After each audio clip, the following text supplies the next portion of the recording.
Angin malam berembus dari arah Laut Banda, membawa aroma asin yang bercampur dengan bau hutan pala yang menguar dari bukit-bukit kecil di sekitar desa Wailumo. Di desa kecil itu, kehidupan berjalan pelan seperti aliran sungai yang mencari jalannya sendiri. Para nelayan pulang ketika matahari tenggelam, membawa ikan segar yang akan dibarterkan dengan sagu esok paginya. Anak-anak berlarian di antara rumah-rumah panggung sambil tertawa, tak peduli pada langit kelam yang mulai menelan cahaya. Namun, di balik ketenangan itu, ada cerita lama yang tak pernah benar-benar mati. Kisah tentang Suwanggi, roh jahat yang dipercaya berkeliaran pada malam-malam tertentu, mencari jiwa yang rapuh atau hati yang goyah. Semua orang tahu kisah itu, tapi hanya sedikit yang berani membicarakannya setelah matahari tenggelam. Pada malam itu, seorang pemuda bernama Lanto sedang duduk di beranda rumah kayunya. Matanya menatap jauh ke arah pepohonan gelap yang membentang seperti dinding besar. Ia baru saja kembali dari pelayaran singkat bersama pamannya, membawa kabar tentang kapal asing yang berlabuh di pulau seberang. Kapal itu membawa pedagang, para pemburu rempah, sekaligus ombak perubahan yang mungkin akan mengguncangkan kehidupan desanya yang damai. Lanto memikirkan hal itu sambil memainkan sepotong tali rotan di tangannya. Ia bukan tipe pemuda yang mudah takut, namun malam ini ada sesuatu yang berbeda. Udara terasa berat seperti ada mata yang mengintip dari balik kegelapan. Jangan terlalu lama di luar. Suara lirih ibunya memecah keheningan. Angin saja, Ma. Tidak perlu cemas. Ibunya tidak menjawab, hanya menutup pintu perlahan. Tetapi Lanto tahu, bukan angin yang membuat ibunya gelisah. Ada rumor yang beredar sejak seminggu terakhir. Seseorang dari desa sebelah jatuh sakit secara misterius. Tubuhnya kurus mendadak, matanya cekung, dan ia sering menyebut nama seseorang yang tidak ada di sekitarnya. Banyak yang percaya itu ulah Suwanggi. Lanto mendengus pelan, berusaha menepis rasa takut yang mulai merayap. Baginya kisah Suwanggi hanyalah legenda lama yang diturunkan turun-temurun untuk menakut-nakuti anak-anak. Namun entah mengapa, malam ini legenda itu terasa terlalu dekat. Dari kejauhan seekor burung gagak tiba-tiba berteriak keras. Lanto tersentak. Gagak jarang muncul di desa itu. Ia memperhatikan langit. Bulan yang tadi penuh kini dikelilingi lingkaran tipis berwarna kemerahan. Fenomena itu sering dianggap pertanda buruk oleh orang tua.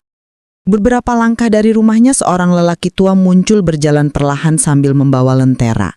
Amanuru, dukun dan penjaga adat desa, mengenakan kain merah yang dililitkan di bahunya. Ia berhenti ketika melihat Lanto. "Kau seharusnya sudah di dalam," katanya dengan suara serak namun tegas. "Kenapa semua orang gelisah malam ini?" tanya Lanto. Amanuru menatap ke bukit gelap yang membentang di kejauhan. "Karena angin membawa sesuatu yang tidak terlihat." "Sesuatu? Seperti Suwanggi?" Amanuru mengangguk pelan. "Ada kilasan bayangan yang melewati batas desa tadi. Aku merasakannya tapi belum tahu apakah itu Suwanggi atau sekadar roh liar." Lanto menelan ludah. Untuk pertama kalinya malam itu, bulu kuduknya berdiri. Namun ia mencoba menegakkan dada. "Kalau itu benar Suwanggi, bukankah kau bisa menghentikannya, Ama?" Orang tua itu tertawa kecil, tapi tawanya pahit. "Suwanggi bukan sesuatu yang bisa dihentikan hanya dengan mantra. Ia muncul ketika ada hati yang terbelah, ketika dendam atau iri menyulut api dalam jiwa seseorang. Suwanggi tidak datang dengan bentuk, ia datang melalui manusia."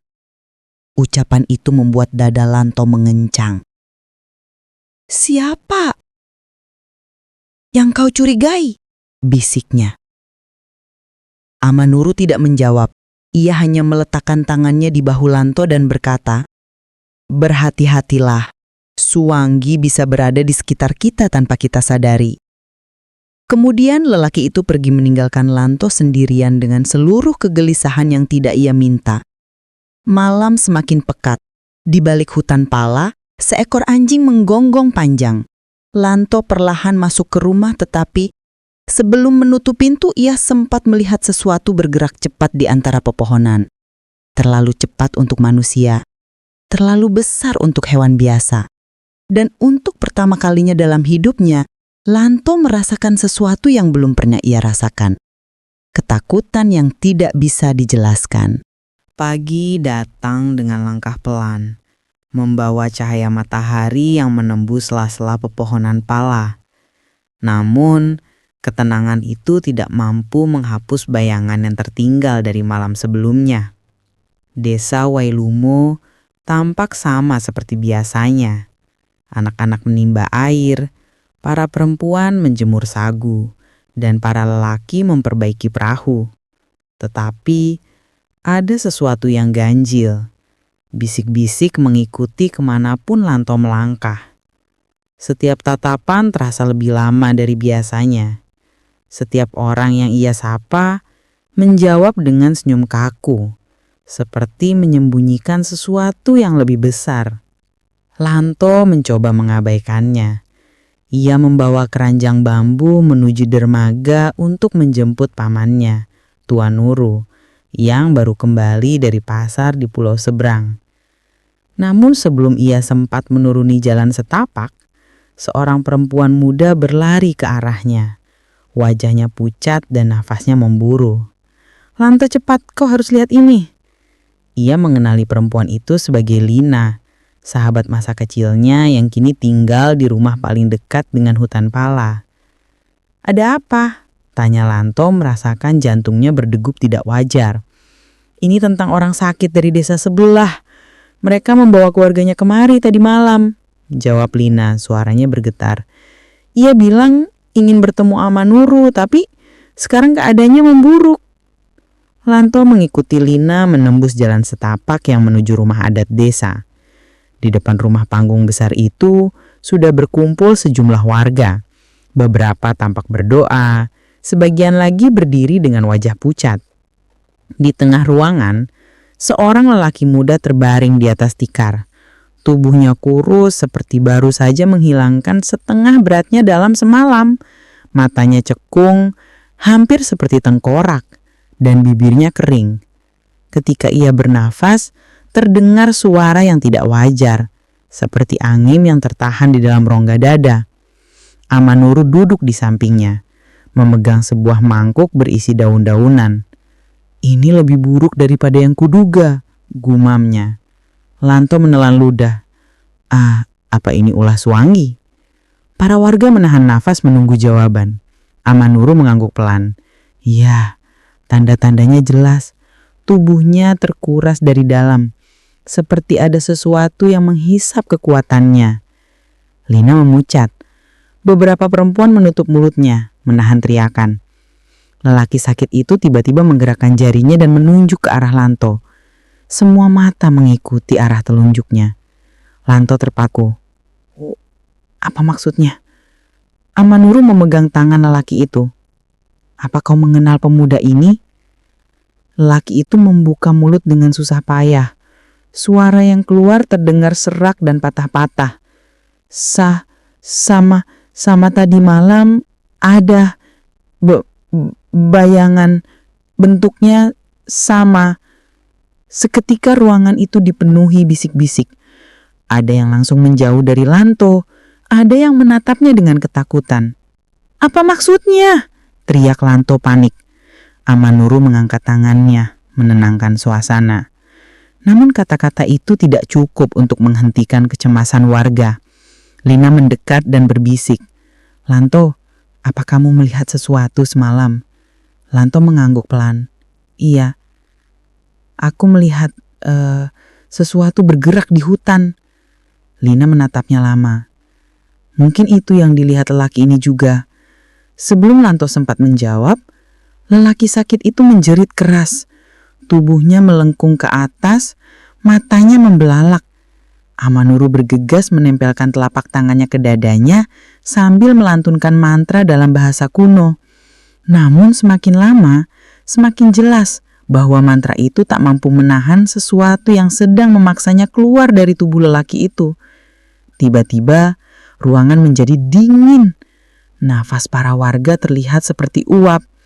Lampu minyak bergetar, nyalanya mengecil tanpa sebab. Kemudian hening yang sangat aneh. Lelaki itu jatuh terkulai. Tubuhnya lemas seperti kehilangan ruh. Amanuru memeriksa nadinya, lalu menggeleng pelan. Beberapa perempuan langsung menangis. Lanto menutup mulut. Syok. Lina menggenggam tangannya erat. Kita harus mencari tahu apa yang terjadi malam itu, kata Amanuru setelah beberapa saat. Jika benar Suanggi sedang mencari tubuh baru, kita semua dalam bahaya. Lanto merasa seluruh dunia berputar. Ia tidak tahu apa yang terjadi. Namun firasat buruk yang menyeretnya sejak malam sebelumnya kini berubah menjadi kenyataan yang lebih gelap. Dan untuk pertama kalinya, sebuah pikiran menakutkan muncul. Apa Suanggi memilihnya sebagai target berikutnya?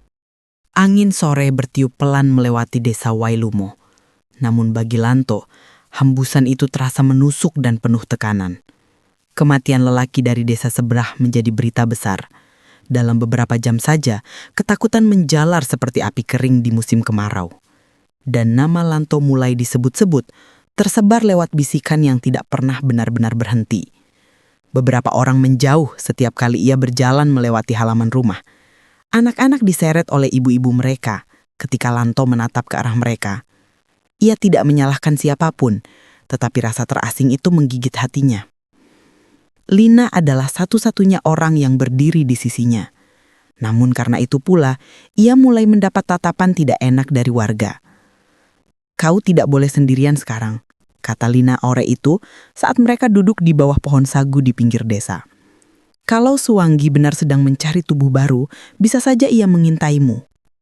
Lanto tersenyum hambar. Atau warga pikir aku adalah tubuh barunya? Jawabnya getir. Lina menunduk. Ia tahu betul bahwa sebagian warga mulai menghubungkan bayangan yang dilihat lelaki sekarat itu dengan Lanto. Hanya Amanuru yang bisa menahan mereka agar tidak bertindak gegabah. Sebelum percakapan berlanjut, Amanuru muncul dari balik pepohonan, berjalan dengan langkah tenang namun wajah penuh keseriusan. Lanto, ikut aku, katanya tanpa basa-basi. Lanto berdiri. Ada apa, Ama? Aku perlu melihat apa yang kau lihat malam itu. Kita harus memeriksa hutan pala sebelum gelap turun. Lina hendak ikut namun Amanuru mengangkat tangan. Ini bukan perjalanan aman. Tinggallah di desa. Lindungi dirimu. Lina ingin protes tapi akhirnya mengangguk dengan berat hati. Lanto hanya bisa memberikan tatapan menenangkan sebelum mengikuti Amanuru ke arah hutan. Udara di dalam hutan pala jauh lebih dingin daripada biasanya. Setiap langkah menghasilkan gemerisik daun kering yang terdengar lebih keras dari harusnya. Cahaya matahari menembus ke sela-sela pohon, menciptakan bayangan panjang yang bergerak seperti makhluk hidup. Amanuru berhenti di sebuah titik. Kamu bilang melihat sesuatu bergerak cepat, katanya sambil meletakkan lentera kecil di tanah. Coba ingat, di mana tepatnya? Lanto memejamkan mata, merasakan kembali ketegangan malam itu. Di sana, katanya sambil menunjuk ke antara dua pohon besar. Bayangannya melintas dari kiri ke kanan. Cepat sekali. Amanuru mengangguk, lalu berjalan ke arah yang ditunjuk. Ia meraba tanah, menyibak dedaunan dan menggumamkan mantra pendek. Tiba-tiba ia berhenti. Lanto, lihat ini. Lanto mendekat. Di tanah ada bekas jejak. Bukan jejak manusia, tetapi juga bukan jejak hewan biasa. Bentuknya memanjang, dengan cekungan-cekungan kecil seperti cakar, namun terlalu besar untuk hewan manapun yang mereka kenal. Apa ini? Tanya Lanto pelan. Jejak roh yang telah mengambil bentuk sementara.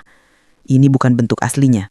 Suanggi tak punya wujud tetap, ia hanya meminjam apa yang tersedia. Lanto merasa hawa dingin menjalari punggungnya. Kenapa jejaknya menuju desa? Amanuru memandang tajam ke arahnya. Karena ia sedang mencari celah. Suanggi tidak menyerang tanpa alasan. Ia mencari dendam, iri, luka, sesuatu yang retak di hati seseorang. Lanto menelan ludah. Apa itu berarti seseorang di desa kita terlibat? Amanuru tidak menjawab. Ia mengambil sebuah daun kering di dekat jejak itu, membalikannya perlahan. Di bawah daun itu ada seutas rambut panjang, hitam dan halus, tersangkut di tanah seolah tertinggal oleh sesuatu yang bergerak cepat. Lanto merinding. Rambut perempuan. Sepertinya Amanuru memeriksa rambut itu lebih dekat. Ekspresinya berubah menjadi muram. Seseorang dari desa telah membuka pintu bagi Suanggi, katanya perlahan. Lanto mencoba terpikir keras. Siapa perempuan yang terlibat? Tidak mungkin Lina, tidak mungkin ibunya. Tapi di desa ada beberapa perempuan yang sedang mengalami masalah hati. Perselisihan keluarga, kecemburuan, bahkan dendam lama yang belum terselesaikan. Namun, sebelum ada kesimpulan, suara aneh bergema dari balik pepohonan. Suara itu seperti desis panjang, bercampur dengan bisikan samar. Lanto menggenggam lengan Amanuru. "Amah, itu suara apa?" Amanuru mendengar dengan wajah tegang. "Kita harus kembali, sekarang." "Kenapa? Apa Suanggi mendekat? Sesuatu bergerak di antara kita dengan desa," kata Amanuru sambil meraih lentera. "Jika itu benar Suanggi, ia sedang mencoba memisahkan kita dari yang lain." Lanto merasa jantungnya berdebar keras. Mereka mulai berlari menembus pepohonan yang kini terasa lebih rapat dari biasanya. Suara desis itu menjadi semakin keras, seolah mengikuti mereka, mengejek langkah panik mereka. Sesampainya di tepi hitan, Lanto menoleh ke belakang. Dan ia yakin di antara kegelapan pohon, sepasang mata merah samar melihat langsung ke arahnya. Itu cukup untuk membuatnya membeku beberapa detik. "Ayo!" teriak Amanuru, menariknya keluar dari hutan. Setelah mereka keluar, suara desis itu hilang, tetapi hawa dinginnya masih menggantung di udara. Lanto menatap ke arah hutan sekali lagi. Dan untuk pertama kalinya, ia bertanya pada dirinya sendiri. Jika Suanggi sudah mengincarnya, apa ia bisa terhindar? Desa Wailumo diliputi ketegangan sepanjang hari. Matahari baru saja terbenam ketika Amanuru memanggil semua tetua adat untuk berkumpul di rumah adat. Warga dilarang keluar setelah senja. Pintu-pintu ditutup rapat dan hanya lampu minyak yang menyala samar di setiap sudut halaman. Lanto duduk di dekat pintu, menggenggam lututnya. Ketakutan yang ia tahan sejak semalam kini hampir meluap. Ia merasa setiap bayangan di luar rumah bisa menjadi Suanggi, siap menerkamnya kapan saja. Amanuru berdiri di tengah ruangan, membawa rambut hitam yang mereka temukan di hutan pala. Ia meletakkannya di atas nampan kayu, lalu menaburkan serbuk putih di sekelilingnya. Bau rempah dan asap kayu memenuhi ruangan. "Rambut ini bukan milik roh," katanya pelan. "Ini milik seseorang di desa kita. Seseorang yang telah membuka jalan bagi Suanggi." Bisik-bisik langsung terdengar, penuh ketakutan. "Siapa?" tanya seorang tetua. "Siapa yang berani memanggil kegelapan?" Amanuru menghela napas panjang. "Aku belum ingin menuduh sebelum ada bukti pasti. Namun, ada satu cara untuk mengetahui pemiliknya. Kita harus melakukan panggilan balik." Lanto menatap Amanuru dengan tegang. "Itu tidak berbahaya? Semua yang berkaitan dengan Suanggi berbahaya. Tapi jika kita tidak melakukannya malam ini, besok mungkin sudah terlambat." Upacara dimulai ketika bulan naik tepat di tengah langit. Di halaman rumah adat, api unggun menyala dan Amanuru duduk bersila di tengah lingkaran warga yang berani bertahan. Lanto duduk tak jauh darinya, mencoba menenangkan napasnya. Amanuru mengangkat rambut itu lalu menyentuhkannya pada asap kemenyan. "Roh kegelapan yang menempel pada helai ini, tunjukkan kepadaku siapa pintumu." Angin tiba-tiba berhenti. Hening. Kemudian, dari rambut itu, asap tipis putih naik perlahan, melingkar seperti ular, lalu bergerak mengikuti arah tertentu. Semua mata menatap asap itu, mengikuti gerakannya yang mengarah ke rumah Lina. Lanto langsung berdiri. "Tidak, itu tidak mungkin. Lina tidak akan melakukan itu." Amanuru memegang bahunya. "Jangan dulu menyimpulkan. Kita harus melihatnya sendiri." Mereka bergegas menuju rumah Lina. Pintu rumah tertutup, namun cahaya samar terlihat dari dalam. Amanuru mengetuk pelan. "Lina, ini aku. Buka pintunya." Tidak ada jawaban. Amanuru mencoba lagi. "Lina, kami tidak datang untuk menuduh. Kami hanya ingin berbicara." Masih hening. Lanto tidak sanggup menunggu. Ia mendorong pintu dan ternyata tidak dikunci. Pintu terbuka dan mereka masuk perlahan. Rumah itu sepi, terlalu sepi. Di sudut ruangan, Lina duduk membelakangi mereka. Rambut panjangnya terurai menutupi bahunya. Tubuhnya bergemetar. "Lina?" panggil Lanto pelan. "Ada apa? Kenapa kamu Saat Lina menoleh, Lanto tersentak mundur. Matanya merah. Bukan merah biasa, tapi merah pekat seperti bara yang menyala. Wajahnya pucat, seperti sebagian jiwanya telah tersedot keluar. "Lanto, maafkan aku." Suaranya terdengar serak dan pecah. "Aku tidak bermaksud memanggil apapun. Aku hanya ingin dihargai. Aku ingin seseorang melihat aku. Aku lelah menjadi bayangan." Kata-katanya terputus oleh desis panjang yang muncul dari sudut ruangan. Suara itu seperti dua batu digesek dengan lembut, namun terasa menusuk telinga. Dari kegelapan, sebuah wujud samar muncul. Tinggi, kurus, dengan tubuh berasap dan mata merah menyala. Suanggi berdiri di belakang Lina, seolah mengklaimnya sebagai milik. Lanto merasakan seluruh tubuhnya membeku. Amanuru memegang tongkat ritualnya. "Jangan sentuh dia." Suanggi menggunakan luka hatinya untuk masuk. Jika kita ingin menyelamatkannya, kita harus mengusir roh itu dari dalam. Suanggi bergerak cepat, melayang ke arah Lanto. Lanto jatuh ke belakang, tetapi Amanuru menghalangi dengan lingkaran garam yang ia lempar di tanah. Suanggi menjerit. Suaranya menggema seperti angin ribut. "Lanto, pergi!" bisik Lina dengan sisa kesadarannya. "Jangan biarkan dia mengambilmu." "Aku tidak akan meninggalkanmu," teriak Lanto. Amanuru mengangkat tongkatnya, memukul tanah.